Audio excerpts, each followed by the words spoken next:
শুভ সকাল। সবাইকে আমন্ত্রণ জানাচ্ছি মেরিল মিল্ক সোবার রাঙা সকাল অনুষ্ঠানে। আমাদের সকলের জীবনের প্রতিটি দিন খুব সুন্দর হয়ে উঠুক এই প্রত্যাশা জানাচ্ছি এবং আজকের আয়োজনে আপনাদের সাথে থাকছি আমি সুস্মিতা। আছি আমি মাসুক। শুভ সকাল আমার তরফ থেকেও। সুন্দর দিনের প্রত্যাশায় আমরা আমাদের আয়োজন শুরু করলাম এবং আমরা আয়োজনকে চালিয়ে নেব সুন্দরের প্রত্যাশায়। সুস্মিতা, সুন্দরের প্রত্যাশায় তোমার কাছে চলে এলাম। কেমন আছো? শুভ সকাল। আমি তো খুবই ভালো আছি, তোমাকেও শুভ সকাল। কেমন আছো? আমিও ভালো আছি এবং যথারীতি যেটা হয় যে ভালো না থাকলেও ভালো হয়ে যাই আমরা। একদমই তাই। এবং আজকে বিশেষ একজন মানুষ আমাদের রাঙা সকালে রাঙিয়ে দিতে এসেছে। একদম একদম। কে আছেন চলো জানাই। ঠিক আছে। প্রিয় দর্শক, আমাদের আজকের রাঙা সকালের অতিথি চিত্রশিল্পী সালমা জাকিয়া বৃষ্টি। চলুন তাকে স্বাগত জানাই। শুভ সকাল। শুভ সকাল। শুভ সকাল। কেমন আছেন? ভালো আছি, আপনারা? বেশ ভালো আছি এবং যেমনটি বলছিলাম একজন চিত্রশিল্পী আমাদের রাঙা সকালকে আজকে রঙিন করে দিতে এসেছেন, খুবই ভালো লাগছে। ম্যাম, আমরা একদম আপনার শৈশবের গল্পগুলো শুনতে চাই। চিত্রশিল্পী হয়ে ওঠার আগে যে মানুষটি, শৈশবের সেই মানুষটিকে আবিষ্কার করতে চাই। কেমন ছিল শৈশব? অনেক ভালো ছিল, কারণ আমরা বেশিরভাগই সময় ঢাকার বাইরেই ছিলাম, বিভিন্ন জেলা শহরে বাবার চাকরির জন্য। তো এক একটা জেলা শহর অনেক সুন্দর ছিল সে সময়টায়, এবং প্রতিবেশী সবার মধ্যে আসা যাওয়া এই বিষয়গুলো ছিল। তবে মিস করতাম যে এক একটা জায়গায় হয়তো বন্ধু বান্ধব হয়ে যেত, সেগুলোকে আবার ছেড়ে যেতে হতো। সেই দিকটা তো ছিলই। ম্যাম, জন্মটা কোথায় হয়েছিল? জন্ম আমার চাঁদপুর শহরে। এবং চাঁদপুরে কতদিন থাকা হয়? চাঁদপুরে আসলে থাকিনি, আমাদের গ্রামের বাড়ি চাঁদপুর, কিন্তু বিভিন্ন জেলাতে বিভিন্ন সময় থেকেছি। তবে ছোটবেলার বেশিরভাগ সময় কেটেছে চট্টগ্রামে। আচ্ছা। কিন্তু শৈশবের একটা সময় মনে হয় কুমিল্লাতেও কেটেছে। হ্যাঁ, কুমিল্লায় আমার প্রথম স্কুল, কুমিল্লা মডার্ন স্কুল, তারপর ফয়জুন্নেসা গভর্নমেন্ট স্কুল। আচ্ছা আচ্ছা। এরপরে বিভিন্ন জেলায়। আচ্ছা আচ্ছা, সেই গল্পগুলো আমরা আসলে ধারাবাহিকভাবে শুনবো যে কোথায় কোথায় আপনি ঘুরলেন। কিন্তু যেহেতু কুমিল্লার প্রসঙ্গ আসলো, ছোটবেলায় মনে হয় খুবই রসমালাই খাওয়া হয়েছে না? কুমিল্লার রসমালাই। আচ্ছা, না, আমি মিষ্টি পছন্দ খুব কম করি, আমার টক ঝাল এগুলি বেশি পছন্দ ছিল। তো এই যে বিভিন্ন জেলায় জেলায় ঘুরে বেড়ানো, সেটা কি বাবার কাজের সূত্রে? বাবার কাজে। বাবা কি করতেন? প্রকৌশলী ছিলেন এবং সিভিল ছিলেন। তো বাসার ডিজাইন করা হতো। আমাদের বাসায় প্রচুর ড্রয়িং ম্যাটেরিয়াল ছিল। সেই সময়টা তো কম্পিউটার ছিল না, ধরেন প্ল্যান, এলিভেশন সব হাতে আঁকা হতো। আচ্ছা, তো ওগুলো দেখেই বড় হওয়া। তার মানে এই যে চিত্রশিল্পী হয়ে ওঠার ব্যাপারটা কিছুটা বাবার অবদান আছে তার অবশ্যই। হ্যাঁ হ্যাঁ, আমরা তো সেগুলি ধরতাম, সেই ড্রাফটিং পেন, ছোটবেলা থেকে ওগুলো দিয়ে আঁকতে শিখেছি বা আঁকতাম। আচ্ছা, মায়ের কথাও একটু শুনি। হ্যাঁ, আমার মা পুরোপুরি গৃহিণী এবং আম্মা খুব সুন্দর গান করতো হারমোনিয়াম দিয়ে, এবং তার কাছে আমাদের প্রথম গানের হাতে খড়ি আমাদের সব ভাই বোনের, সব বোনের। আমরা ভাই নাই, 5 বোন। আচ্ছা, 5 বোনের মধ্যে আপনি কত নাম্বার? দ্বিতীয়। আচ্ছা, তার মানে আপনার বড়ও ছিল এবং ছোটও বেশ কয়েকজন। এই যে মাঝামাঝি একটা জায়গায়, এই জায়গা থেকে আসলে আপনার উপলব্ধি কি? কোন জায়গাটা বেশি উপভোগ করেছেন, ছোট হওয়া নাকি বড় হওয়া? আমি মাঝামাঝি ছিলাম, যে এটাই আমার জন্য বেস্ট ছিল। আচ্ছা। বড় বোনের কাছে চাওয়া পাওয়া ছিল, বড় বোনের সবকিছু ধরতে চাইতাম।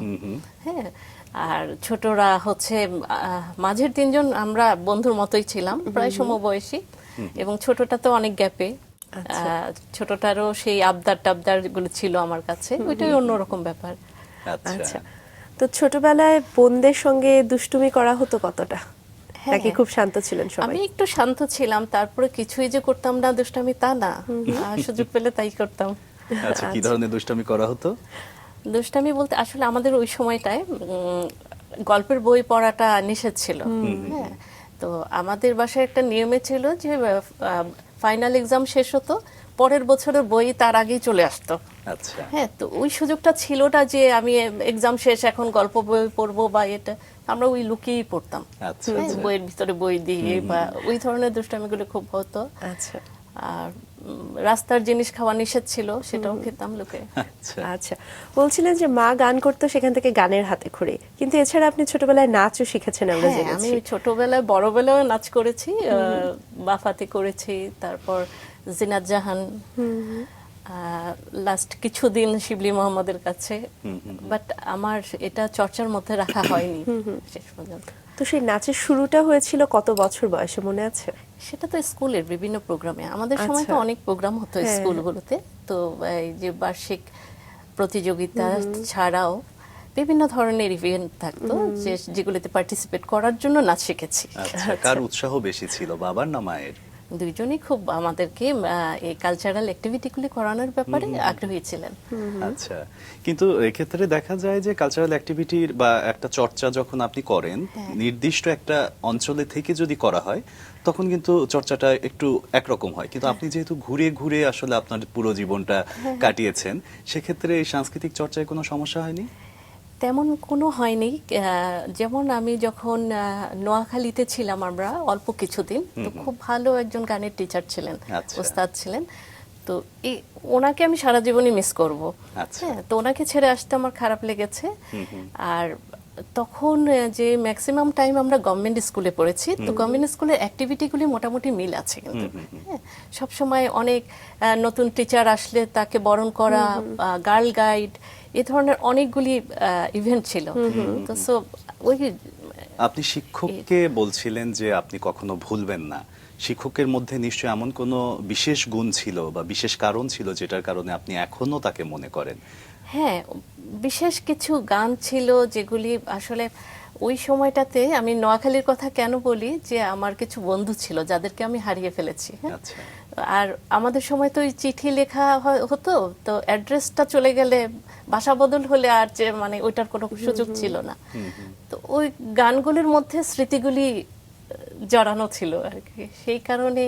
এবং পরিবেশটা সেই সময়, গানের চর্চার সময়টা, ওগুলো আসলে অনেক মিস আচ্ছা, করি।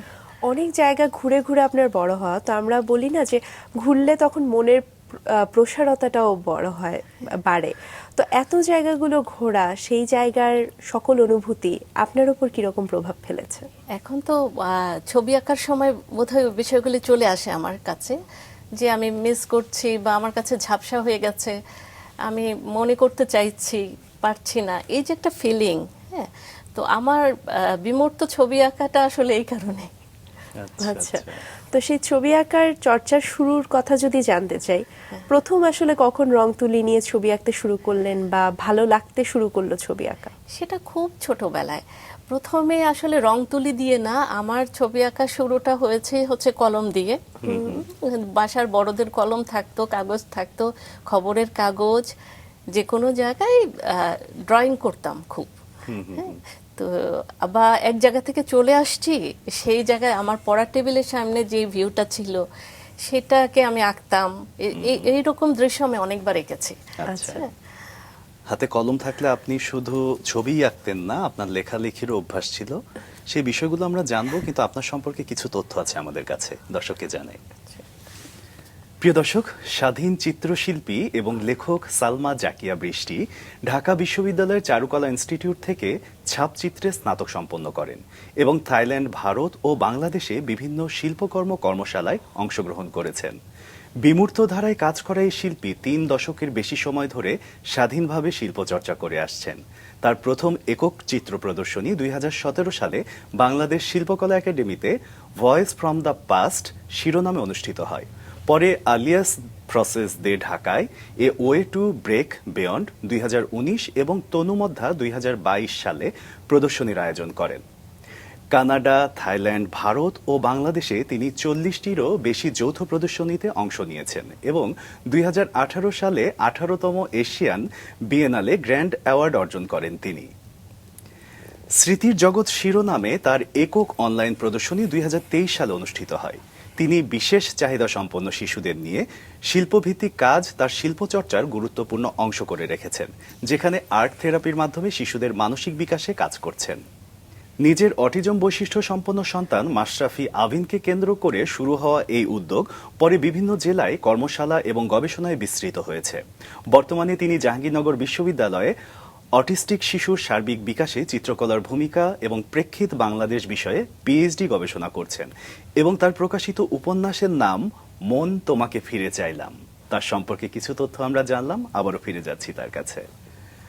এত এত কাজের সাথে সম্পৃক্ত এবং এত সমৃদ্ধ আপনার বর্তমান সময়টা, আমরা সেই জায়গায় আসব, কিন্তু শৈশবে আরো কিছুক্ষণ থাকি।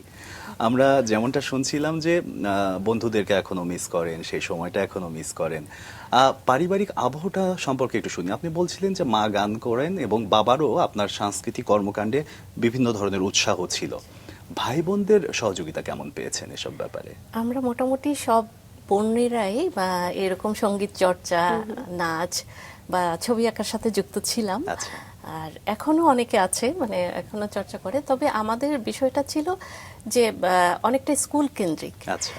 যে এই চর্চাগুলো স্কুলের বাইরে আমরা খুব বেশি প্রোগ্রাম করা বা কোথাও কম্পিটিশন করা সেটা হতো না। হ্যাঁ, তো এই বাসার মধ্যে ওই পরিবেশটা ছিল, ছবি আচ্ছা। আঁকা রেগুলারলি, তারপর বিভিন্ন ম্যাটেরিয়াল থাকা, বা নিজেরাই হয়তো বা নিজেদের কোনো অনুষ্ঠানে নিজেরা গান নাচের প্র্যাকটিস করছি, এরকম। আর লেখালেখির অভ্যেসটা? আমাকে যে লেখক বললেন এটাতে আমার আপত্তি আছে না। আমি আমি মানে খুব যত্ন নিয়ে এই কাজটি করতে পারছি না এখন। আচ্ছা।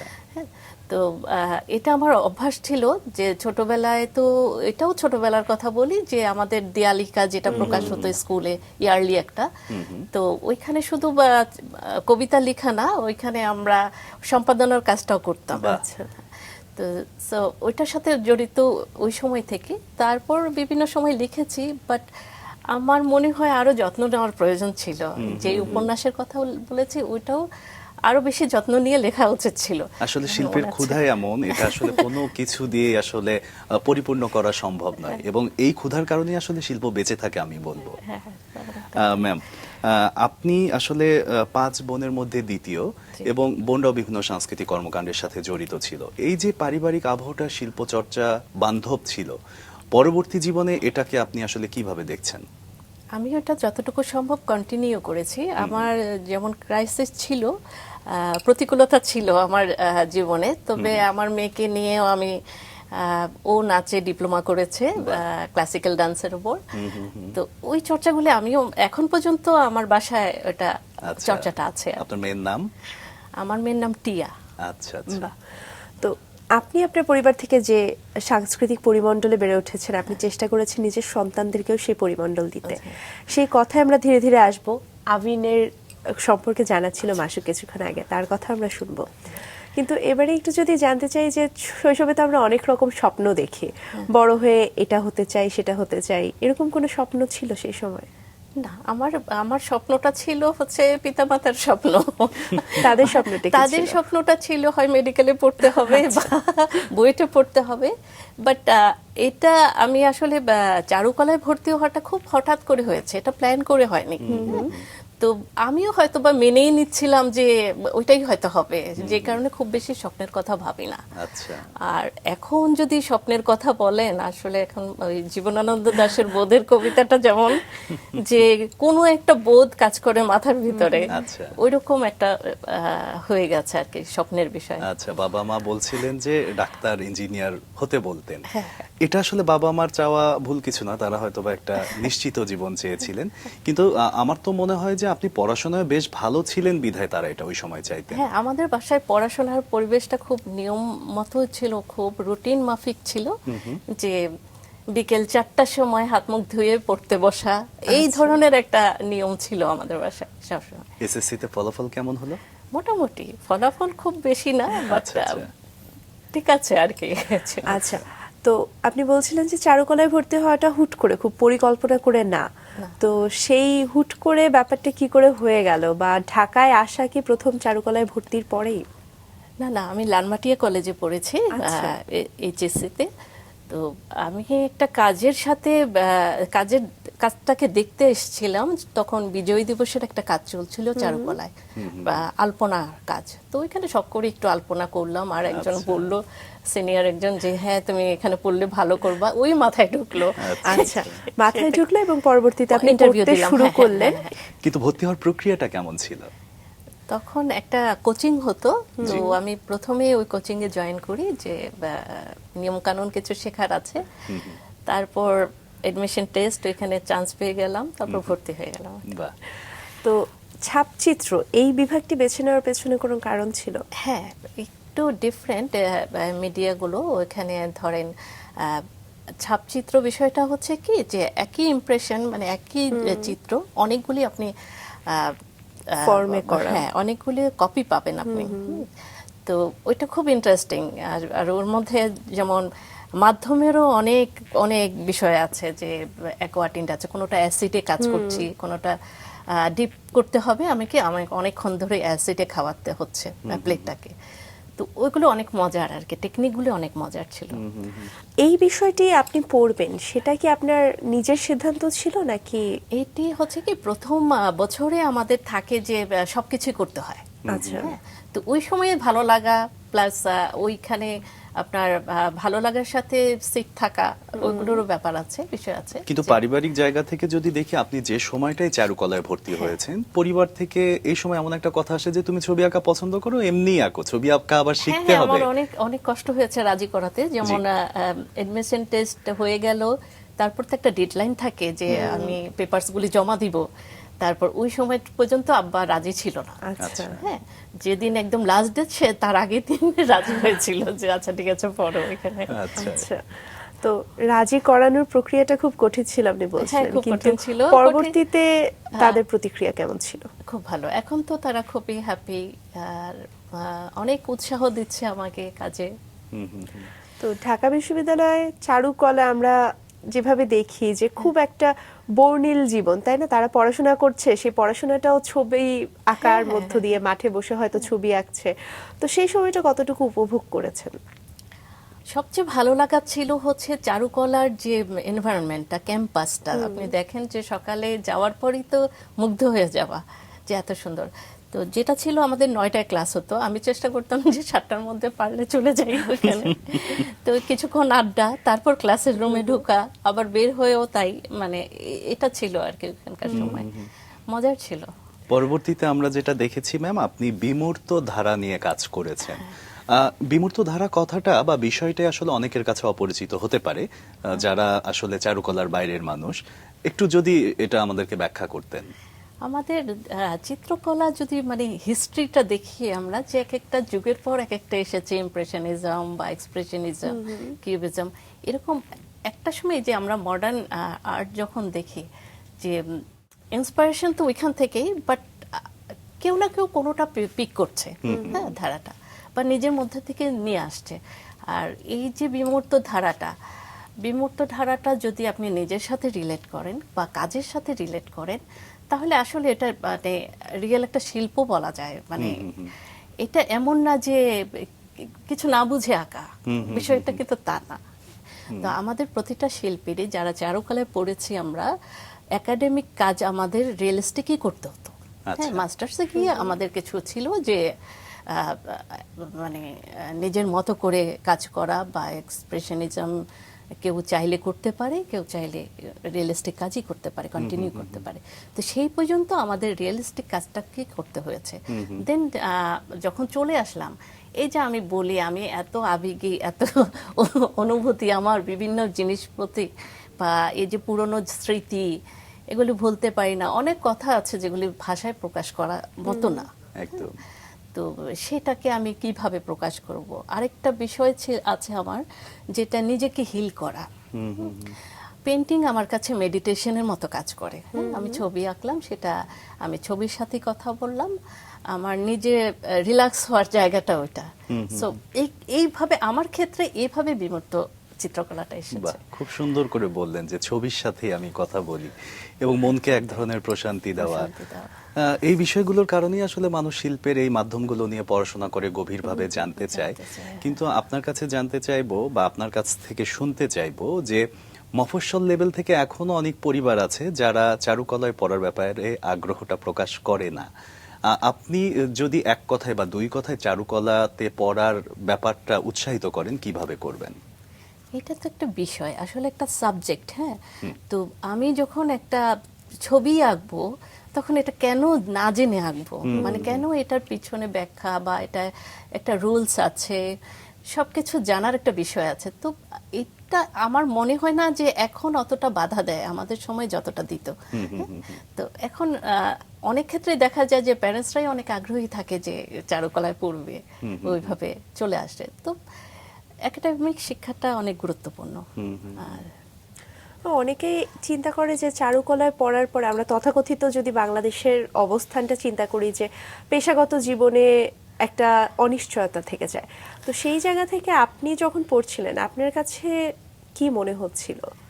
আমি এত দূর ভবিষ্যৎ ভেবে পড়িনি, আমার কাছে তখন আর্টটাকে ভালো লাগছে বা মনে হচ্ছে যে হ্যাঁ এটা নিয়ে পড়া যায়, সেভাবে পড়েছি। বাট আসলে কি কর্মজীবন কেমন হবে সেটা কোনো সাবজেক্টে কিন্তু বলা যায় না যে আপনি এটা করে এটা করতে পারবেন, বা ওই উদ্দেশ্যটা আসলে কতটুকু শিল্প সংস্কৃতির ক্ষেত্রে প্রযোজ্য কিনা আমি আসলে জানি না। বাট যদি আর্ট বলেন বা সঙ্গীত বলেন, এটাকে আসলে ভালোবেসেই শেখাটা একদমই তাই। জরুরি। আপনি শিল্পটাকে ভালোবাসেন, ধারণ করেন নিজের মধ্যে এবং সেটার সঙ্গে আপনি চলছেন। তো এই শিল্পের সঙ্গে দীর্ঘ পথযাত্রায় মাসুদ যেমন জানাচ্ছিল যে অনেকগুলো প্রদর্শনী হয়েছে আপনার, তো প্রথম আপনার নিজস্ব বা একক প্রদর্শনী হয়েছিল কবে মনে আছে? 2017 সালে এটা শিল্পকলা একাডেমি আয়োজন করেছিল, ভয়েস ফ্রম দ্য পাস্ট। সেটার বিষয়বস্তু তাই ছিল যে আমার হারিয়ে যাওয়া সেই অতীতের গল্পগুলো, যে জায়গাগুলোকে আমি ছেড়ে আসছি, যে প্রকৃতিকে আমি ভুলতে পারিনি, সেগুলোর একটা রিফ্লেকশন ছিল। ভয়েস সারা ফ্রম দ্য কেমন পেয়েছিলেন এই? হ্যাঁ, ভালোই সাড়া পেয়েছিলাম, কারণ আমার জীবনের সাথে, আমার নাম তো বৃষ্টি, জীবনের সাথে খুব বৃষ্টি শব্দটা জড়িত। আমার বিয়ের সময় বৃষ্টি, আমার হওয়ার সময় বৃষ্টি। আমার প্রথম প্রদর্শনী হয়েছিল অক্টোবর মাসে, তখন বৃষ্টি হওয়ার কোনো কথা ছিল না, বাট মানে বাঁধ ভাঙা বৃষ্টিতে অনেক দর্শক এসেছিল। বাহ বাহ, মানে বৃষ্টি আপনাকে ভালোবাসে কোনো না কোনো ভাবে, বৃষ্টিকে ভালোবাসে। ম্যাম, প্রদর্শনী করার আগে আপনি বেশ কিছু দেশে গিয়ে কর্মশালাও করেছিলেন, সেই অভিজ্ঞতাগুলো একটু শুনি। যেমন থাইল্যান্ড, ভারত এবং বাংলাদেশেরও বিভিন্ন কর্মশালায় অংশগ্রহণ করেছিলেন। হ্যাঁ, কর্মশালার অংশগ্রহণের বিষয়টা হচ্ছে কি যে দুই ধরনের। একটা হচ্ছে যে আমার নিজের স্কিল ডেভেলপমেন্টের জন্য একটা, আরেকটা হচ্ছে আমার যে কাজের যে স্কিলটা আছে সেটা অন্যদের মধ্যে ছড়িয়ে দেওয়ার ওয়ার্কশপ। আচ্ছা। তো আমি ওই ওয়ার্কশপটাই বেশি করেছি, যে বাচ্চাদের সাথে বিশেষ করে, এবং শুধু বাচ্চাদের না, কর্পোরেট স্টাফদের সাথেও করেছি, যে তাদের এনজাইটি দূর করার জন্য কিভাবে আর্ট করা যায় বা কিভাবে চিত্রকলার মধ্যে দিয়ে নিজেকে হিল করা যায়। তো এই কাজগুলো বেশি করা হয়েছিল। আচ্ছা আচ্ছা, চমৎকার। আসলে শিল্পটাকে আপনি অন্য একটা জায়গায় নিয়ে যাওয়ার চেষ্টা করেছেন এবং একই সাথে সেটার মাধ্যমে বেশ কিছু পরিসরে আসলে ব্যাপক একটা কাজ করেছেন, সেই গল্পগুলোতে আসতে চাই। ভয়েস ফ্রম দ্য পাস্ট, এই প্রদর্শনীতে কি পরিমাণ ছবি আপনি প্রদর্শনী করেছিলেন? টোটাল 30+ ছিল ছবি, আর সবই পেইন্টিং ছিল। আচ্ছা আচ্ছা আচ্ছা, এবং তারপরে প্রদর্শনীটি a way to break beyond, আচ্ছা। এটি কত সালে? এটি 2019 সম্ভবত। এটা প্রেক্ষাপট একটু ভিন্ন, যখন আমি আসলে অটিজম নিয়ে ভাবতে শুরু করি, বা অটিজম এর জগতে আমি অলরেডি ঢুকে গেছি, বা অনেক দিন ধরে বিচরণ। তো সেই কারণে আমার না সবসময় মনে হতো যে ওদের ভাবনাটা কেমন, বা ওরা কি ভাবছে, এটা যদি আমরা ভাবি বা ওদের দৃষ্টিতে দেখার চিন্তা করি। তো সেই ভাবনা থেকে কিন্তু আমার এই প্রদর্শনীটা। আচ্ছা। আর এটি আলিয়াস প্রেসেস আয়োজন করেছিল, এবং আমার সুযোগ হয়েছিল যে এক্সপ্লেন করার, এবং একটি স্থাপনা ওইখানে উপস্থাপন করেছিলাম, যে এটা ছিল যে আমার একটা কাজের কিছু অংশ, যেটা এশিয়ান এক্সিবিশনে ছিল, যে কাজটি, সেটিরই কিছু অংশ আমি ওখানে ডিসপ্লে করেছিলাম। আচ্ছা আচ্ছা আচ্ছা। ম্যাম, এবারে একটু অন্য প্রসঙ্গে যেতে চাই। আপনি বলছিলেন যে অটিজমের সঙ্গে আপনার পরিচয় হওয়াটা সেটা আপনার সন্তানকে কেন্দ্র করে, তো সেই সময়টা আসলে কবে থেকে শুরুটা হলো, এবং শুরুর সময়টা আপনার ভাবনার জগতে কি চলছিল, একটু বিস্তারিতভাবে জানতে চাই। আমি খুব বেশি এই বিষয়টা নিয়ে জানতাম না, দুই একটা বইতে পড়েছি বা নামটা জানা ছিল অটিজম। তো আমার ছেলে আবিন যখন 16, 17, 18 মাস বয়সের দিকে একটু দেখি যে আচরণের দিক থেকে একটু ভিন্নতা ওকে আমরা লক্ষ্য করি, যে কিন্তু তখনও বুঝতে পারিনি যে ওর মধ্যে অটিজম আছে বা ও অটিজম বৈশিষ্ট্যে, সেটা বুঝিনি। তো তখন তো বিভিন্ন ডাক্তার বিভিন্ন জায়গায় গিয়েছি, তো স্পষ্ট করে অনেকেই বলেনি কি এত ছোট বাচ্চা ডায়াগনোসিসটা আসলে ওইভাবে ঠিক মতো হয় না।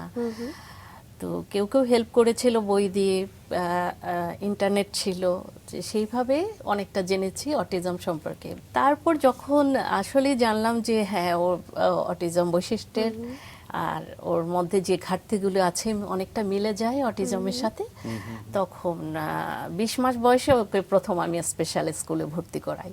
একটা বিশেষায়িত স্কুল ছিল কলাবাগানে, হোপ অটিজম সেন্টার নামে। তো ওইখানে ওর টাভিনের প্রথম স্কুল। আচ্ছা, এই বিষয়টা যেহেতু আপনার কাছে একদমই নতুন, এক ধরনের ধাক্কা বা এক ধরনের মানসিক একটা বিষয় আসার কথা, একটা চাপ আসার কথা, সেই জিনিসটাকে আপনি কিভাবে সহজভাবে উতরে গিয়েছিলেন? এত সহজে হয়নি, অনেকগুলো বছর লেগেছিল। যে প্রথমে হয়তো মনে করতাম যে থেরাপিগুলির নাম জানলাম, হয়তো বা 6 মাস 1 বছর এই থেরাপিগুলি দিলে ঠিক হয়ে যাবে। যে অটিজম যে আসলে কিউরেবল না, এটা ম্যানেজেবল একটা বিষয়, সেটা আসলে অনেক দিন পরে জেনেছি। আচ্ছা, হ্যাঁ, মানে বা একসেপ্ট করে নিতে অনেকটা দিন সময় লেগেছে। জি। এবং আপনার শিল্পী সত্তাকে সেটা প্রভাবিত করেছে আপনার কাছে।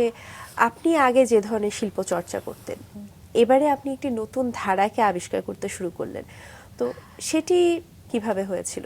শিল্প তো আসলে জীবন ঘনিষ্ঠই, জীবনের বাইরে কিছু না, বিষয় না। হ্যাঁ, তো যখন আমি যেটাকে দেখি ফিল করি সেটাই তো কাজের মধ্যে চলে আসাটাই স্বাভাবিক। আবিনের মানে এই বিষয়টার ক্ষেত্রেও তাই হয়েছে যে যখন আমি আবিনকে নিয়ে একটি সংগ্রামের পর্ব আমার গেছে, তারপর যখন আবার চিত্রকলা চর্চার জগতে ফিরলাম, তখন আসলে আবিনকে বাদ দিয়ে চিন্তা করা যায়নি যে আবিনকে কাজ করানোর চেষ্টা বা রঙের মাধ্যমে কতটুকু ডেভেলপ করা যায়, ওকে বসানো যাচ্ছে কিনা, এইরকম একটা যুদ্ধ ছিল বাসায়। আবিন ছবি আঁকাতে উৎসাহী ছিল না, আবিন গান শুনতে পছন্দ করে। তারপরেও আমি ওকে নিয়ে রুটিন মাফিক একটা চেষ্টা করে যাচ্ছিলাম যে ওকে চিত্রশিল্পী হবে সেরকম না, মানে হয়তো মোটর স্কেলে প্রবলেম আছে, সেটা যদি ছবি আঁকার মাধ্যমে ডেভেলপ করা যায়, বা আই কন্ট্যাক্টে অনেক প্রবলেম ছিল আবিনের, সেটা যদি রঙের মাধ্যমে কিছুটা করা যায়, বা আমাদের সাথে সম্পর্ক উন্নয়নের বিষয়টাও যদি দেখি, সোশ্যাল কমিউনিকেশনও যদি দেখি, তখন মনে হয়েছিল এটা করা যায় কিনা। হ্যাঁ, তো চেষ্টাটা করার পর আবিন রেসপন্স করেছে, কিন্তু অনেক দিন পর। আচ্ছা, কতদিন পর? এটা আসলে এক একটা বিষয়, যেমন পেন্সিল ধরতেও আগ্রহী ছিল না, ছেড়ে দিত, এটা একটা সময় হয়তো বা হালকা দাগ দিল, তার থেকে হয়তো বা তারও 3-4 মাস পর দেখা যাচ্ছে যে আরেকটু ডিপ করে দাগ দিচ্ছে, হ্যাঁ, বা আরেকটু বেশি সময় বসছে আমার সাথে। তো ডেভেলপমেন্টটা আসলে ওইভাবে হয়েছে। আচ্ছা, আচ্ছা, খুবই ধৈর্য নিয়ে আপনি এগিয়েছেন, এটা হ্যাঁ। বলতেই হবে। এবং একই সাথে আপনার কাছ থেকে আরেকটু বিস্তারিত জানতে চাইবো এই কারণে, অনেক পরিবারই হয়তোবা এই পরিস্থিতির মধ্য দিয়ে যাচ্ছে। আপনি কিভাবে আসলে ওকে সামনের দিকে এগিয়ে নিয়ে গেছেন, সেটা যদি ছোট্ট করে একটু বলেন, অনেকে জানলো। ওকে যে খুব অন্যান্য বিষয় খুব ডেভেলপ হয়েছে আমি তা বলবো না, কিন্তু আমি এটা বলবো যে যে ইনস্ট্রাকশন ফলো করা বা আমার সাথে ওর একটা অ্যাটাচমেন্ট বাড়া, কতগুলো বিষয়ে ওর অনেক ডেভেলপ হয়েছে। আচ্ছা। যে এমন না যে আবিন অটিস্টিক বেবি, আবিন অনেক ঠিক হয়ে গেছে, ভালো হয়ে গেছে, সুস্থ হয়ে গেছে। অটিস্টিক বাচ্চারা আসলে সুস্থতা বলতে হচ্ছে ওদের প্রতিকূলতাগুলো বা এই ওদের যে কি বলবো, যেটা বলছিলেন যে কিউরেবল না, কিন্তু হ্যাঁ ম্যানেজেবল। ম্যানেজ করাটা, ওদের ম্যানেজ করাটা কতটা ইজি হয় সেই বিষয়টা, এবং এই বাচ্চাগুলোকে আনন্দে রাখা। হ্যাঁ, খুব জোর করে না, মানে খুব জোর করে আমাকে এটাই করতে, ওকে পারতে হবে, সেই বিষয়টা না। তো এই সংগ্রামটা আসলে অনেক সময় লাগে। আমরা যাদেরকে স্বাভাবিক বলি, স্বাভাবিক বাচ্চা, তাদের হয়তো এত সময় লাগে না, ওর বেলায় একটু বেশি সময় লাগছে। আচ্ছা। বাট আমার মনে হয় কাজ হয় আর কি, যে আচ্ছা। কিছুটা হলেও হয়। আমরা বিশ্বের অনেক দেশে জানি যে এরকম আছে মিউজিক থেরাপি বা আর্ট থেরাপি দেওয়া হয়, কিন্তু বাংলাদেশে এই বিষয়গুলো আসলে ততটা পরিচিত বা প্রচলিত না। প্রচলিত না, হ্যাঁ। তো আপনি যখন প্রথমে এই বিষয়ে কাজ করতে শুরু করলেন, এমন কোনো সংগঠনকে কি আপনি আপনার পাশে পেয়েছিলেন যেখান থেকে আপনি সাহায্য নিতে পারেন? আমার তো সংগঠনের হেল্প নিতেই হয়েছে। যেমন হচ্ছে যে আমার তো নিজের কোনো প্রতিষ্ঠান নেই। হ্যাঁ, আমি যদি আবিনকে ছাড়া অন্য বাচ্চাদের সাথে কাজ করতে চাই, তাহলে আমার একটা স্কুল মানে প্রয়োজন হয়, বা কেউ উইলিংলি কোনো প্যারেন্টস আমাকে ওয়েলকাম করতে হয় যে হ্যাঁ আমার তার বাচ্চাটাকে কিছু দিনের জন্য দেখবো বা আর্ট নিয়ে কাজ করব। তো কিছু প্রতিষ্ঠান সত্যিই চায়নি যে তাদের সাথে কাজ করি বা হয়তো বা তাদের আমি জানি না কেন না, বাট কিছু প্রতিষ্ঠান কিন্তু আমাকে কাজ করতে দিয়েছে এবং আমি এই যে এতগুলো বাচ্চাদের সাথে ওয়ার্কশপ করা বা কাজ করা সেগুলি সম্ভব হয়েছে ওই স্কুলগুলির কর্তৃপক্ষের কারণে এবং আমি কৃতজ্ঞতা জানাই তাদের যে আমি কাজটি করতে পেরেছি এবং আমার সুযোগ হয়েছে বিভিন্ন বাচ্চার সাথে কাজ করা এবং এই শিশুগুলি আসলে ইউনিক, হ্যাঁ, এক একজন এক এক রকম। সো খুব দরকার হয় যে অনেকের সাথে একটু কাজ করার সুযোগ পেলে জানা যায় যে কত রকম উপায়ে ওদেরকে এই আর্ট থেরাপিটা দিতে হয়। আমাদের দেশে আর্ট থেরাপির কথা বলছেন, তো আর্ট থেরাপি আসলে আর্ট এডুকেশন আছে, বাট আর্ট থেরাপি হিসেবে আর্টকে প্রয়োগ করা আমি দেখিনি এখন পর্যন্ত। মানে বিভিন্ন স্কুল আর্টের আয়োজন করে বা বিভিন্ন প্রশিক্ষণ দিয়ে থাকে বাচ্চাদের, বা কোনো নির্দিষ্ট বাচ্চার অসুবিধাকে ডেভেলপ করার জন্য সেভাবে প্ল্যান করে কাজটা এখনো আমাদের দেশে হয় না। তো কিছু প্রতিষ্ঠানের ওনার যারা তারা বলেছেন যে তাদের এই বিষয়ে যদি ট্রেনিং দেওয়া যায় শিক্ষকদের, মানে সেটা সবচেয়ে বেশি হেল্পফুল হয় যে ওনারাও আগ্রহী এই বিষয়টি নিয়ে কাজ করতে, বাট এখানে ট্রেনিং এর একটা সুযোগ থাকা প্রয়োজন।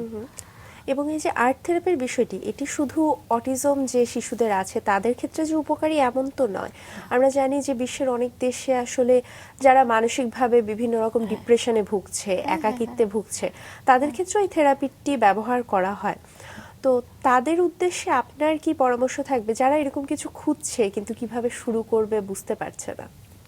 আমি বলি, আমাদের দেশে আসলে এই যে বিশেষ চাহিদা সম্পন্ন ব্যক্তি বা বিশেষ চাহিদা সম্পন্ন শিশু বলা হয় এবং এটাকে ধরেই নেওয়া যায় হয় যে যেমন নিউরোলজিক্যাল ডিসঅর্ডার যাদের আছে বা সাইকোলজিক্যাল ডিসঅর্ডার, কেন আপনারও তো চাহিদা আছে, আমারও তো চাহিদা আছে, হ্যাঁ, আমরাও তো চাহিদা সম্পন্ন।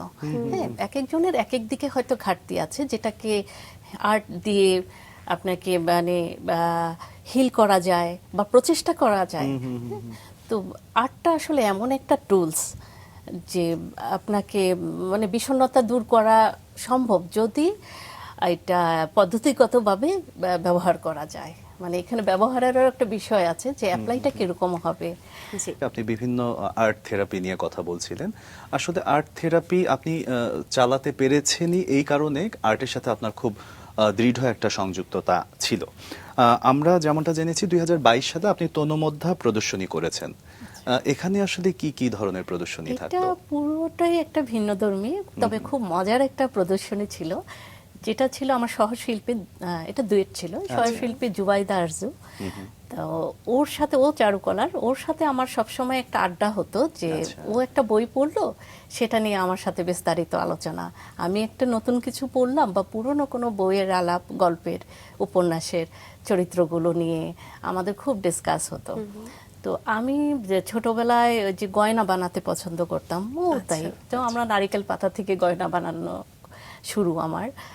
তো এই থেকে আমাদের দুজনের মাথায় আসলো যে আমরা এই বিভিন্ন গল্প বা কবিতার ক্যারেক্টারগুলোকে নিয়ে আমরা গয়না বানাই। আচ্ছা। তো আমাদের দুইজনের এরকম গয়নার প্রদর্শনী হলো তনুমধ্যা, যার নাম, এবং এর সাথে ধরেন ও কয়েকটি উপন্যাসের চরিত্র বেছে নিল, আমারটা ছিল রবীন্দ্রনাথের বিভিন্ন কবিতার উপর। আচ্ছা, তো এটা খুব মজার ছিল আসলেই। এবং আপনার কাছে জানতে চাইবো ম্যাম, আপনি ছবি আঁকা নিয়ে কাজ করছেন, সেটা ঠিক আছে, কারণ আপনি ছোটবেলা থেকে পছন্দ করতেন এবং একই সাথে আপনি আঁকতেনও, পড়াশোনাও করলেন। কিন্তু চরিত্র নিয়ে এবং চরিত্রের সাথে সামঞ্জস্যপূর্ণ গয়না তৈরি করা, এটার জন্য কিন্তু ক্যারেক্টার অ্যানালাইসিস আমরা যেটা বলি, সেটা খুব গুরুত্বপূর্ণ হয়ে যায়। সেই প্রস্তুতিটা কেমন ছিল? ওই যে বললাম যে আমাদের একটা প্রস্তুতিই ছিল, আমরা সবসময় কথা বলতাম এইগুলোকে নিয়ে।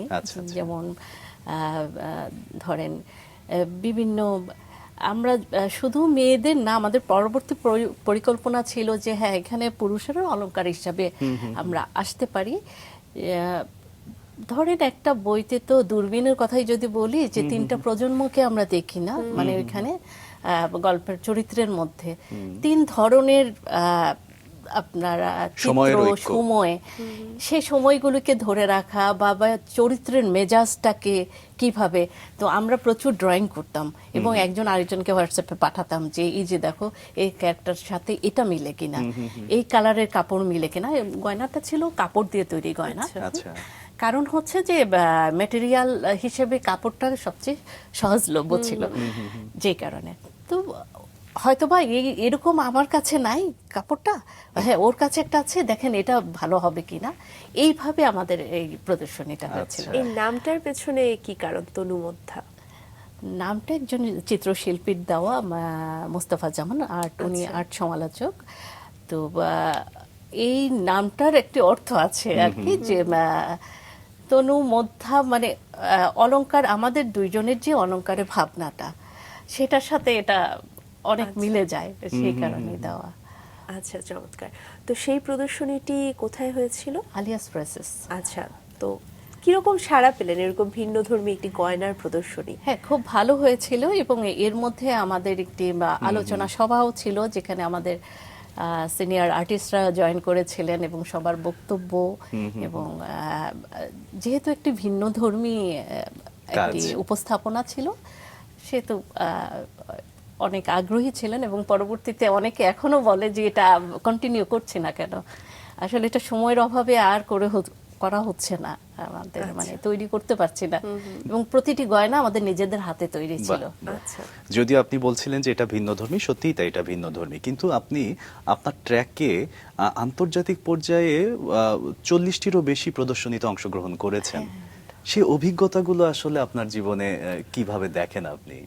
দলীয় প্রদর্শনীতে যেটা হয় যে হয়তো বা খুব বেশি থিম ভিত্তিক হয় না, বা এখন যেটা চলছে যে পুনর্কল্পনায় সুলতানার স্বপ্ন আগারগাতে চলছে, 7ই মার্চ পর্যন্ত এটা আছে। আচ্ছা। তো এইটা একটা থিম ভিত্তিক, যে সুলতানার স্বপ্ন কাহিনীটাকে আমরা পুনর্নির্মাণ বা পুনর্কল্পনায় কিভাবে দেখতে চাই এই সময়ে এসে, সেটার একটা উপস্থাপনা।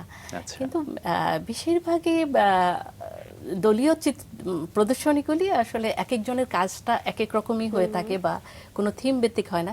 সেক্ষেত্রে নিজের একটা বিষয়বস্তু নির্ধারণ করা থাকে, যে কখনো হয়তো আমি একটি বিষয় নিয়ে এঁকেছি, অন্যটি আবার অন্য প্রদর্শনীর জন্য ছিল, এইভাবে।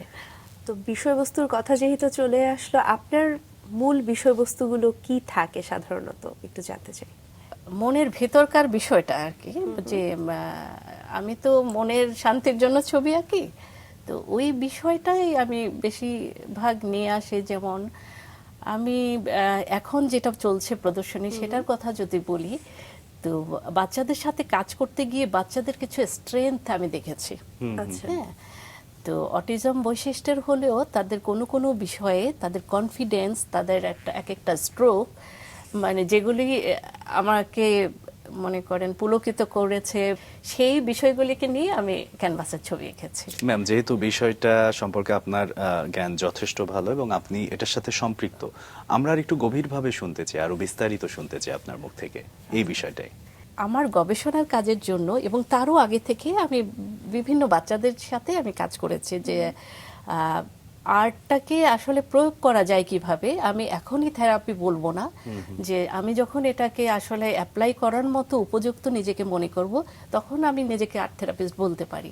এর আগে আমি আর্ট থেরাপিস্ট নিজেকে বলতে পারি না। হ্যাঁ, তো এটা ঠিকভাবে বোঝার জন্য আমার বিভিন্ন ধরনের কর্মশালা অংশগ্রহণ এবং নিজ উদ্যোগে আমি প্রথমে হয়তো ঢাকার বাইরে চলে গিয়েছিলাম, চিলমারিতে গেছি। তো ওইখানে একটি স্কুলে কাজ করি, ওয়ার্কশপ করি, এবং এখানে আমার সুযোগ হয়েছিল যে 80 জনের মতো বাচ্চা আমি একসাথে পেয়েছিলাম। তো এভাবে দেখেছি।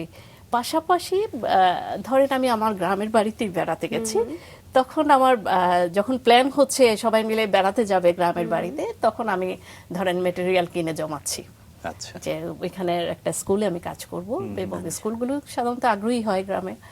তো ম্যাটেরিয়াল যেহেতু আমি দিচ্ছি সব, তো ওইভাবে আমি কাজ করেছি। কাজ করে আমি অভিজ্ঞতাটাকে সঞ্চয় করলাম, যে আসলে স্বাভাবিক আমরা যাদের বলি তাদেরকে কিভাবে কাজ করতে হয়, এবং একটা তুলনামূলক একটা অভিজ্ঞতা আমার হয়েছে, যে হ্যাঁ, অটিজম বাচ্চাদের সাথে কিভাবে আমার কাজ করতে হবে এবং পরিবেশটা কি হওয়া উচিত বা কেন করতে পারছি না সেই প্রতিকূলতাটা কি বা কি করলে আসলে কি কি ক্ষেত্র আছে যে ওদেরকে ডেভেলপ করার। তো সেগুলোর জন্য অনেকগুলি পরিশ্রম করতে হয়েছে, অনেকগুলি বছর বিভিন্ন জায়গায় কাজ করা এবং বিভিন্ন সংগঠনের আমন্ত্রণ ছিল, সেখানে আমি গিয়েছি, কাজ করেছি। এর মধ্যে গিদ্রি বাউলি ফাউন্ডেশনের কথা বলবো, যে ওদের ওখানে বেশ কয়েকবারই আমি বাচ্চাদের সাথে ওয়ার্কশপ করেছি। হ্যাঁ, তারপর ঢাকায় চাইল্ড ফাউন্ডেশন, আচ্ছা, হ্যাঁ এরকম ছিল। তো ওই অভিজ্ঞতা করে পরবর্তী সময়ে আমি যখন গবেষণায় যুক্ত হই, গবেষণার কাজে, তখন আবার এককভাবে কোনো বাচ্চাকে কিভাবে ডেভেলপ করা যায়, প্রতিটা বাচ্চার সমস্যাকে কিভাবে দেখে কিভাবে কাজ করা যায়, সেগুলো নিয়ে বেশ কিছুদিন স্টাডি করেছি। হ্যাঁ, তো ওই সবগুলোর একটা ডিসপ্লে আছে, যে এই সুলতানা পুনর্কল্পনায় সুলতানার স্বপ্ন, এই প্রদর্শনীতে একটি দেয়ালে সব বাচ্চার ছবি আছে এবং আরেকটি দেয়ালে ওদের ইন্সপিরেশনে আমি কি কাজ, মানে আমার যে ফিলিংগুলো সেগুলো আমি ডিসপ্লে করেছি। এখানে সুলতানার স্বপ্নের সাথে আমার যে কানেকশন, সেটা হচ্ছে যে সুলতানা তো একটা বৈষম্য নিয়ে কথা বলেছিল। তার স্বপ্নটা ছিল একটা বৈষম্য বিরোধী, হ্যাঁ, জেন্ডার ইকুইটি নিয়ে ছিল। তো আমার এই সময় এসে মনে হচ্ছে যে আমরা খুব বেশি নিউরোডাইভার্জেন্টদের আলাদা করে দিচ্ছি, আমরা খুব বেশি আমাদের সব কিছুই তৈরি হচ্ছে নিউরোটাইপিক্যালদের ঘিরে। হ্যাঁ, তো আসলে ওদেরকে ইনক্লুশনটা আমাদের সমাজের দরকার। সেই কারণে যে আমার মনে হয়েছে না, আমার এক্সিবিশনে ওদের কাজ থাকবে এবং এটা দর্শকরা দেখুক যে আমরা ওদেরকেও আমাদের সমাজে আসলে এইভাবে আমরা ডিভাইড করতে চাই না। হ্যাঁ, অবশ্যই চমৎকার। এবং আরো একটি কাজ সম্পর্কে জানতে চাই, যেটি খুব বিশেষ একটি কাজ, দইবিদ্ধ, আপনার এবং আপনার সন্তানের যৌথ কাজ। সেই ভাবনাটি কখন এলো যে আপনারা একসঙ্গে একটি প্রদর্শনী করতে চান? সেটি হচ্ছে 2020 সালে বোধ হয়, আমার আসলে ঠিক মনে নাই এক্সিবিশনের টাইমটা, একটু দেখতে হবে। সম্ভবত হ্যাঁ 2024-এ। তো করোনা পরবর্তী সময়ে যে ওর প্রচুর কাজ এবং আমার প্রচুর কাজ ওকে ঘিরে, মানে এগুলি খুব জমা হয়েছিল বাসায়। আচ্ছা। তো হঠাৎ করে মনে হলো, আমি কলা কেন্দ্রকে বললাম, ওইখানে ওয়াকিলুর রহমান আছে, সিনিয়র একজন আর্টিস্ট, ওনার সাথে একদিন আলাপ করলাম। তখনও ভাবিনি যে উনি এক কথায় রাজি হয়ে যাবে। তো আমার এরকম একটা ইচ্ছা আছে যে ওর কাজ আমার কাজ একত্রে প্রদর্শন করার। তো উনি বলছে, হ্যাঁ তুমি কাজ করো, তুমি সবকিছু রেডি করো, আমাকে জানাও আমাদেরকে। তারপর তো আমি পুরা প্রস্তুতি নিয়ে ওনাদেরকে সাবমিট করলাম। করার পর একদম 100% সহযোগিতা ওনারা করেছে। এর মধ্যে পটু নামে একটি সংগঠন, ওরা বিশেষ শিশুদের কর্মসংস্থানের জন্য কাজ করে। তো ওনারাও আমাদের সাথে সহযোগী হয়ে এই প্রদর্শনীটা করার ব্যাপারে হেল্প করেছে। আচ্ছা, কতগুলো ছবি ছিল সেই প্রদর্শনীতে? 50+ ছবি ছিল আভিনের, আর আমার খুব অল্পই রেখেছি। আমি শুধু আভিনের সাথে কাজ করার সময় আমার কি ফিলিংগুলো ছিল বা ও একটা কাজ করতো, পরবর্তী কাজটা আমার কি ছিল, সেগুলো ডিসপ্লে করার মতো আমার কিছু কাজ ছিল। এখানে কি আমরা ছবি দেখতে পারবো? হ্যাঁ, এখানে আছে, বেশ কিছু ছবি আছে। আচ্ছা, ধরেন এই ছবিগুলি হচ্ছে যে আমি একটি হ্যাঁ, আমি দর্শকদেরও দেখাতে চাই, এগুলো আভিনের আঁকা। হ্যাঁ, এগুলো আভিনের আঁকা। আচ্ছা। একটা পাশে আমার ছবি আর একটা পাশে আভিনের ছবি। আচ্ছা, বাহ, দারুণ দারুণ। সুলতানা স্বপ্ন নিয়ে বারবারই কথা আসছিল। সুলতানার স্বপ্নের এই বিষয়গুলো কি এই বইয়ে উঠে এসেছে? না না, এটা তো আগের এক্সিবিশন। সুলতানার স্বপ্নের যে এক্সিবিশনটা, সেটা এখনো চলছে। আচ্ছা আচ্ছা। এই এক্সিবিশনটি নিয়ে আরো একটু জানতে চাই যে আভিনকে নিয়ে কাজ করার অভিজ্ঞতা কেমন ছিল, বা সেই মানে আপনাদের প্রদর্শনী থেকে এরকম আরো অনেকে উদ্বুদ্ধ হয়েছেন, এরকম খবর আপনি পেয়েছেন কিনা? ওইখানে আমার যখন প্রদর্শনী চলছিল, যে দৈবিদ্য প্রদর্শনী, আমরা বেশ কিছু ইভেন্ট রেখেছিলাম ওইখানে, যেন বাবা মায়েরা আসতে পারে, বা দর্শক হিসাবে আমি চাচ্ছিলাম যে প্যারেন্টসরাই আসুক। হ্যাঁ, সেই কারণে একটি রুমই ছিল, সেখানে বিভিন্ন স্কুলের অ্যাক্টিভিটিগুলো ডিসপ্লে করা ছিল। দ্বিতীয়ত হচ্ছে কারণ ছিল ওই স্কুলের প্যারেন্টসরা তো অবশ্যই আসবে হ্যাঁ দেখতে। দ্বিতীয় ছিল একটি সেমিনার ছিল, সেখানে থেরাপিস্ট, ডাক্তার, মনোচিকিৎসক যারা, তারপর প্যারেন্টস, সবাইকে মিলে একটা সেমিনার ছিল, যে মুক্ত আলোচনা। এটা বোধহয় মানে এখানে গ্যালারিতে এই প্রথম বাংলাদেশে, হয়তো বা আমি জানি না যে এভাবে হয়েছে কিনা, যে কলাকেন্দ্র এটি আয়োজন করেছিল, যে সবার উন্মুক্ত আলোচনা, যে বাচ্চাদের জন্য আর্টটাকে কিভাবে হেল্প করতে পারে। চিকিৎসক সেখানে কিছু তার বক্তব্য দিচ্ছেন, থেরাপিস্টও বলছেন, পাশাপাশি এখানে ডিসপ্লে যা আছে তার সম্পর্কেও বিভিন্ন মানুষ বিভিন্ন প্রশ্ন, বিভিন্ন উত্তর সেগুলি তুলে ধরেছিল। চিত্রশিল্পীরাও ছিল, বিখ্যাত চিত্রশিল্পীরাও ছিল। দৈবিধ্য প্রদর্শনী নিয়ে আপনার অভিব্যক্তি যেমন আমরা একদম সামনাসামনি দেখতে পাচ্ছি, কিন্তু আবিনের অভিব্যক্তিটা আপনার মুখ থেকে একটু শুনতে চাই। আবিনের অভিব্যক্তি ছিল, আবিন দৈবিধ্য দেখতে যখন এসেছিল, আবিনের টার্গেট ছিল ওর জিনিসগুলো নিয়ে যাবে। আচ্ছা আচ্ছা। তো আপনি বলছিলেন যে শুরুর দিকে আবিন আসলে ছবি আঁকার প্রতি খুব একটা উৎসাহী ছিল না, কিন্তু এখন যখন ছবি আঁকে কতটা উপভোগ করে? আবিন এখনো ছবি আঁকার প্রতি ওর ওইরকম উৎসাহ নেই। ও জানে যে এটা একটা করতে হবে কাজ, বসতে হবে, ডিউটি, তারপর সেভাবে কাজটি করে। কিন্তু প্রথম দিকে যেটা ছিল যে হয়তো যতটুকু করার কথা, করার দরকার অতটুকু করে যেত, এখন এক্সট্রা কিছু কাজও করে। তার মানে ও আস্তে আস্তে এনজয় করছে বিষয়টা। আবিনের বয়স এখন কত? 19। আচ্ছা, চমৎকার। এই পর্যায়ে আমরা আপনার কিছু ছবি দেখতে চাই এবং দর্শকদেরও দেখাতে চাই। আপনার কিছু কাজ আমরা দেখি। ঠিক আছে দর্শক, আমাদের আজকে যে অতিথি রয়েছেন চিত্রশিল্পী সালমা জাকিয়া বৃষ্টি, এবারে তার কিছু কাজ আমরা দেখি, চলুন।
দর্শক, ফিরে এলাম ছবি দেখে, চমৎকার সুন্দর সব ছবি। আমরা আবারও ফিরে যাচ্ছি সালমা জাকিয়া বৃষ্টির কাছে। চমৎকার সব কাজ এবং বেশ ভিন্ন একটি ধারা আছে আপনার কাজের। আপনি বলছিলেন যে আপনার অনুভূতিগুলোকে আপনি আসলে চিত্রের মাধ্যমে ব্যাখ্যা করতে চান। তো 7 তারিখ পর্যন্ত একটি এক্সিবিশন আপনার চলমান আছে, তারপরের পরিকল্পনা কি? খুব বেশি পরিকল্পনা করে তো কিছু করি না, এভাবেই কাজ চালিয়ে যাব। আর অনেক কাজ জমে গেছে, বাট এক্সিবিশনের কথা যদি বলি, যে আসলে এগুলি অ্যারেঞ্জ করা একটু ডিফিকাল্ট, সময়ের ব্যাপার। আমার হাতে সময় খুব কমই থাকে। আবিনকে সামলানোর পর নিজের কাজ আর পড়াশোনা সবকিছু মিলিয়ে। লেখালেখিটা আবার বাদ দিচ্ছেন কেন? সুযোগ পেলে অবশ্যই করব। মানে এখন তো লেখা আসলে বাদ পুরোপুরি হয়নি, থিসিস লেখার জন্য লিখতে হচ্ছে। আচ্ছা আচ্ছা। একাডেমিক লেখা লিখতে হচ্ছে, কিন্তু এর বাইরে যদি আমরা জানতে চাই যে নতুন কোনো বই প্রকাশ করার পরিকল্পনা হচ্ছে কিনা? বই আপাতত প্রকাশ করার পরিকল্পনা নেই, তবে নিয়মিত একটু লেখার চেষ্টা করি। আচ্ছা, মন তোমাকে ফিরে চাইলাম নিয়ে যদি একটু শুনতে চাই, যে কি থেকে এটার উৎসাহ হলো? এটা হচ্ছে যে আমাদের বাস্তব জীবনের বিভিন্ন উপলব্ধিগুলো আমার মধ্যে ছিল জমা, যেগুলো আমার মনে হচ্ছে যে মানুষকে আসলে দুইভাবে আমার পক্ষে সম্ভব, যেটা যে এক হচ্ছে ছবি এঁকে মানুষকে মেসেজ দেওয়া অথবা লিখে।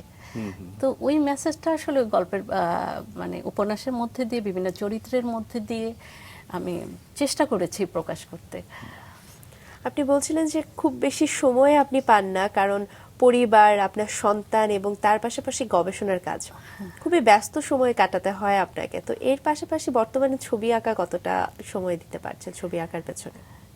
না, ছবি আঁকার আমার একটা নির্দিষ্ট সময় আছে। আবিন ঘুমিয়ে গেলে বা একটা ও স্কুলে চলে গেলে কোনো একটা সময় আছে। এটা যেহেতু আমাকে রিল্যাক্স করে, তাই এটা এই সময়টা আমি বের করে নেই, চেষ্টা করি। যে ধারাটি আসলে আপনি বেশি কাজ করেন, যে ধারাটিতে বিমূর্ত ধারা, এই ধারাটি সম্পর্কে যারা শিল্পী নন, মানে যারা ছবি আঁকেন না, তাদের আসলে তো খুব একটা ধারণা নেই, বা তারা যখন দেখবেন তারা হয়তো তাদের কাছে মনে হবে যে কি বোঝাচ্ছে শিল্পী। তো তাদের উদ্দেশ্যে কি বলতে চান, বা এই ধারাটি সম্পর্কে কি বলতে চান? আমি সবসময় একটি কথা মানে বিশ্বাস করি যে আমি যদি খুব ধরেন খুব ভালো কোনো উপন্যাস পড়তে চাই, প্রথমে কি আমি পারবো না। আমাকে ছোট গল্প মানে বুঝতে শিখতে হবে। তা আমি দর্শকদের বলবো যে আমাদের চোখটাকে আসলে তৈরি আমাদেরকেই করতে হবে। যে এখন হয়তো ওই সিস্টেমটা নাই যে একটা ছবির পাশে তার থিমটাকে বা ওইভাবে লিখে দেওয়া, শুধু শিরোনামটাই থাকে। যদিও আমি মনে করি ওটা থাকলে অনেক ভালো, অনেক ইজি হতো মানুষকে রিলেট করার জন্য। তারপরও দেখেন, প্রচুর ছবি দেখলে অনেক কিছুই বোঝা যায়। মানে প্রচুর ছবি যদি আমরা নিয়মিত দেখি, আমাদের দেশের আর্ট এক্সিবিশনে বা টিকিট কেটে ঢুকতে হয় না, হ্যাঁ, গ্যালারিগুলোতে এমনি দেখা যায়। তো এটা আসলে দেখার অভ্যাসটা তৈরি করাটা খুব জরুরি। একই সাথে আপনার কাছে জানতে চাইবো যে আপনার ছবিতে বিমূর্ত ধারার বিশেষ বৈশিষ্ট্যটা কি, এবং এই যে ধূসর রং আপনি ব্যবহার করেন, এটার কারণটাই বা কি? ধূসর রং ব্যবহার হচ্ছে যে আমি তো ওই ফিলিংগুলোকে স্পষ্ট দেখি না আসলে। কোনোটা খুব দৃঢ় থাকে, আবার কোনোটা তো ঝাপসাই হয়ে যায়। সো এই কারণে আমার চিত্রকর্ম একটু ঝাপসা বা একটু ধূসর রংটাকে আমি ছবি আঁকার ক্ষেত্রে ব্যবহার করি। তবে কোনো ক্ষেত্রে ধরেন নিজের মনের ব্যাপার, তো আমি খুব আনন্দে আছি, আমার প্রকৃতিকেও অনেক রঙিন লাগে সেই সময়টাতে, সেরকম ছবিও আছে। আপনার জন্য অনেক শুভকামনা। এভাবে ছবির সঙ্গে, শিল্পের সঙ্গে আপনার যাত্রা চলতে থাকুক। খুব ভালো থাকবেন আপনি। আপনারাও ভালো থাকবেন। ধন্যবাদ।